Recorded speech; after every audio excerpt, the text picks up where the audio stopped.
শুধু এটা ট্রেইলার হলো, এরপরে তো আরও অনেক কিছু বাকি আছে। আজকে তো কয়েকজন মাত্র মিছিলে পা রেখেছে, এরপরে দেখবেন সংখ্যালঘু মোর্চা কীভাবে তৃণমূলকে ফেলে দিয়ে এসে বিজেপির ছত্রছায়ায় তারা সংগঠিত হয়।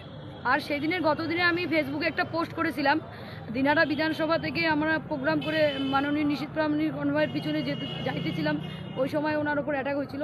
সেই সময় এই উদয়নবাবুর যে দলদাস পুলিশ এবং উদয়নবাবু নিজে দাঁড়ে থেকে যে পুলিশকে দিয়ে এবং উনি নিজে স্বয়ং আমার গায়ে হাত দিয়েছে। আমি এবং 2 দিন নার্সিংহোমে অ্যাডমিশনও ছিলাম, তার জন্যই ফেসবুকে আমি পোস্টটা করছিলাম যে আমাকে পুলিশে মারছে। দেখেন এগুলো এটা স্বাভাবিক, আমরা পশ্চিমবঙ্গে বসবাস করছি, যে রাজ্যের মুখ্যমন্ত্রী স্বয়ং মহিলাদের সুরক্ষা দিতে পারে না। সন্দেশখালী তো কয়েকদিন আগে দেখিয়ে দিল কি হয়েছে সন্দেশখালীতে, তো সেইখানে এটা হওয়া স্বাভাবিক, কোনো ব্যাপার না। সময় আমাদেরও আসবে, আমরাও শুধু আসলে বুঝে নেব।